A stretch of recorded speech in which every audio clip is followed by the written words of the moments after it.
Hi students, cordial welcome to my channel. In this video, I am going to discuss with you a lot of information about the writer of the short story as well as about the text of the story. I have posted already a group of lectures. If you are not aware of it, you can visit to my playlist of the channel.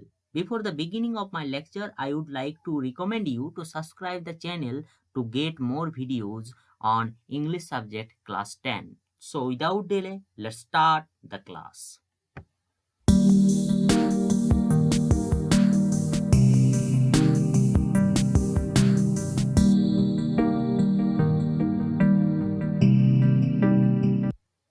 About the author, some basic information about the author.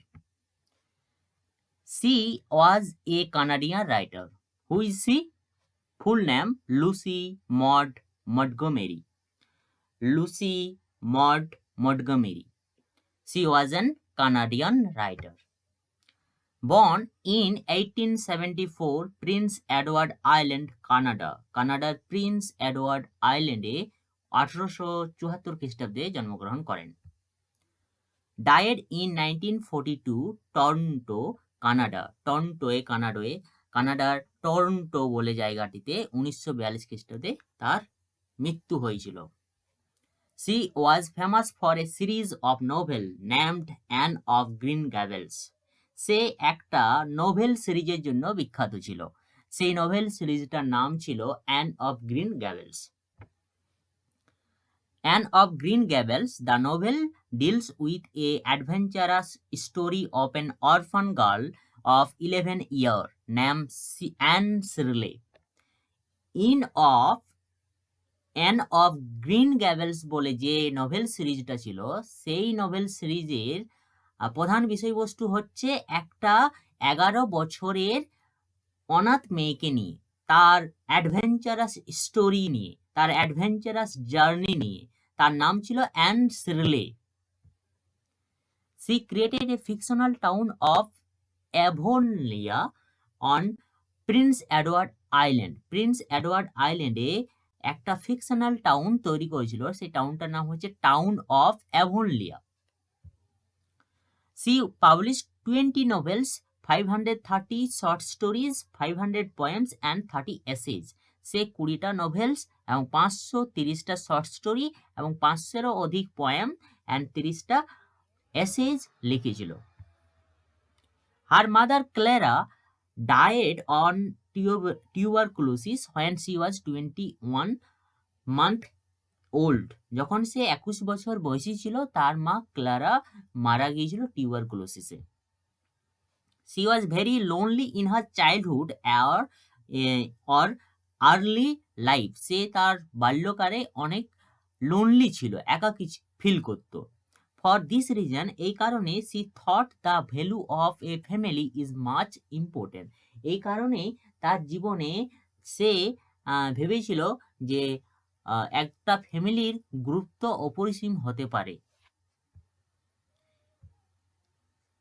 Our Runaway Kite is an excellent short story that depicts the value of relationship. আমাদের যে গল্পটি আছে runway kite, এটা একটা short story যেটা আমাদের জীবনে রিলেশনশিপের কতটা ভ্যালু, সম্বন্ধের কতটা ভ্যালু থাকে বা তার কতটা মূল্য সেইটা তুলে ধরছে।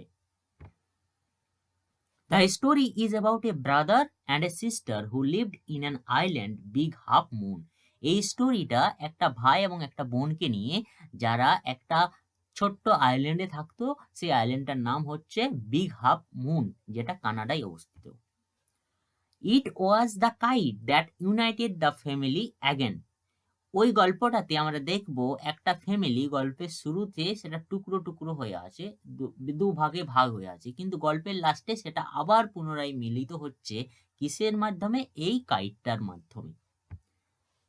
The name of the sister is Philippa Litt, 11 years old. She is the narrator of the story.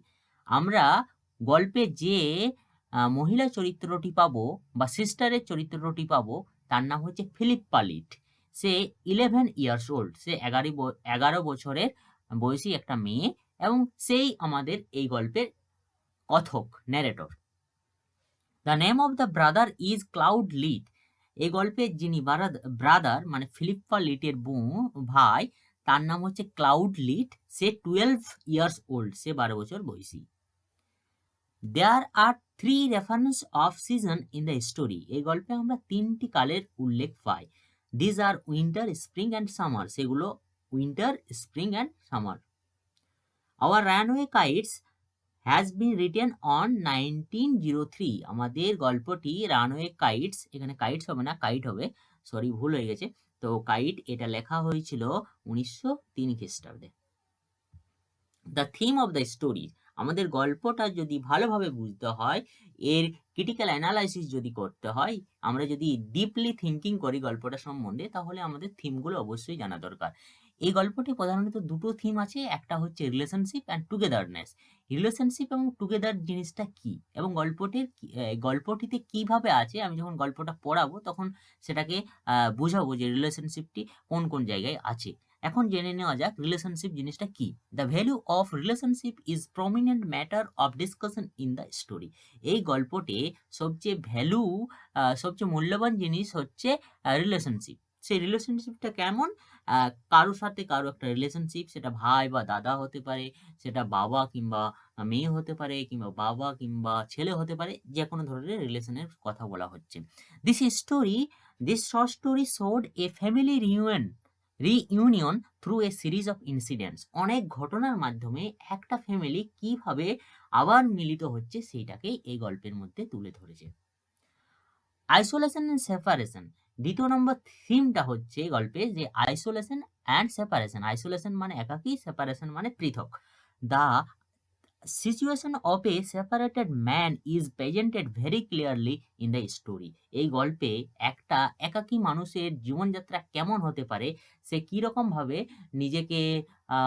তার নিজের জীবনকে এলোমেলোভাবে কাটাচ্ছিল, সেই ঘটনাটা এই গল্পের মধ্যে খুব সুন্দরভাবে বর্ণনা করা আছে। দ্য ন্যারেটর, যে গল্পের কথক বা ক্লাউড, ন্যারেটরের যে ভাই, অ্যাজ ওয়েল অ্যাজ ফাদার, ন্যারেটরের যে বাবা, field isolation in their lives. তাদের জীবনে তারাও কিন্তু আইসোলেটেড ফিল করেছিল। এই গল্পটার মধ্যে আমরা সেগুলো পাচ্ছি। ক্যারেক্টারস অফ দ্য স্টোরি, এই গল্পটি কোন কোন ক্যারেক্টার্স ইনভলভ আছে। প্রথম ক্যারেক্টার হচ্ছে Philippa Lit, the narrator, and in the story I. এই গল্পে আই যে রেফারেন্সগুলো পাচ্ছি সেটা কিন্তু ফিলিপ্পা লিট বা ন্যারেটর, তাকে আমরা বলবো। Claude Lit, the brother of Philippa, he was 12 years old. Claude Lit হচ্ছে ফিলিপ্পার ভাই, সে 12 বছর বয়সী, অ্যান্ড অনলি কম্পেনিয়ন অফ ফিলিপ্পার একমাত্র সঙ্গী। Father, the father of narrator and Claude এবং ন্যারেটরের বাবা হচ্ছে এই ফাদার, তার নাম এই গল্পে উল্লেখ নেই। হু হ্যাড এ সিস্টার, যার একটা বোন ছিল, অ্যান্ড ব্রাদার অলসো, তারও একটা বোন এবং ভাই ছিল। But the brother died when he came back to home. যখন সে বাড়ি ফিরে এসেছিল তখন তার ভাই দেখছে মারা গিয়েছে। অ্যাকচুয়ালি এটা তো অনেক আগের কথা বলা হচ্ছে। এই ফাদার বলে যে ক্যারেক্টারটি, তার একটা ভাই এবং বোন ছিল, এবং তাদের সাথে কোনো ক্রমে এই ফাদার ক্যারেক্টারটির ঝগড়া হয়েছিল। তখন এই ফাদার ওই বাড়ি ছেড়ে চলে গিয়েছিল, এবং বাড়ি থেকে চলে যাওয়ার কিছুদিন পরে যখন বাড়ি ফিরে আসছে তখন দেখছে তার ভাই মারা গিয়েছে এবং বোন নিখোঁজ। এটা গল্পটা পড়তে পড়তে আমরা পাবো। Next character is aunt, the name of the aunt is Esther. তাহলে আন্টটার নাম কি ছিল, কাকিমাটার নাম কি ছিল? Esther. Who is the sister of narrator's father, যে ন্যারেটরের বাবার বোন ছিল। Mimi and Dick, the cousins of narrator and Claude. Narrator এবং ক্লাউডের দুজন কাজিন ছিল, তাদের নাম হচ্ছে Mimi and Dick, and the children of aunt Esther. কাকিমা এস্তারের ছেলে মেয়ে ছিল তারা, মিমি and Dick. Next about the title of the short story. এবার আমরা গল্পটার টাইটেল, কেন আওয়ার রানওয়ে কাইট গল্পটা টাইটেল দেওয়া হলো, গল্পটার টাইটেল অন্য কিছুই দেওয়া হতে পারতো, কিন্তু তা দেয়নি কেন রাইটার? তো সেই সম্বন্ধে সেটা কিছু আমরা জানবো। The role of a kite is very important in the story. Our runaway kite, এটা আমাদের গল্পের শিরোনাম বা টাইটেল। এই কাইটের যে একটা রোল আছে গল্পের সেটা কিন্তু অনেক বেশি। It reunited the family as well as it made a companionship with the narrator and the cloud.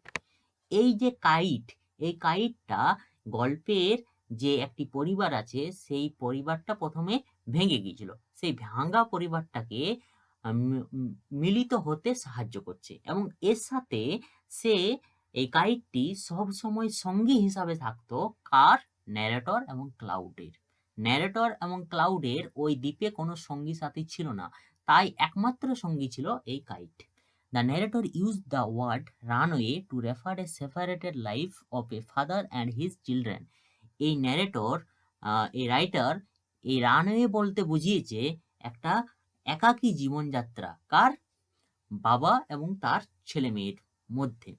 But at a same time they united through the kite, কিন্তু কিছু সময় পরেই আমরা গল্পের মধ্যেই দেখতে পাচ্ছি যে তারা একসাথে মিলিত হচ্ছে এই কাইটটি দ্বারা। The kite becomes a character of the story who made them possible to be united. এই কাইটটি কেবলমাত্র একটা অবজেক্ট থাকছে না, কেবলমাত্র একটা জিনিস হিসাবে থাকছে না, এটা একটা ক্যারেক্টারের রূপ ধারণ করছে, কারণ সে একটা ফ্যামিলিকে পুনরায় মিলিত করছে, তাই আমরা তাকে ক্যারেক্টার হিসাবে বলতে পারি। That is why the title of the story is appropriate. এত সব কারণে আমরা এই গল্পের টাইটেলটাকে বলতেই পারি অ্যাপ্রোপ্রিয়েট বা যথাযুক্তিসঙ্গত। So thanks for watching. Subscribe the channel, share and comment also and like also.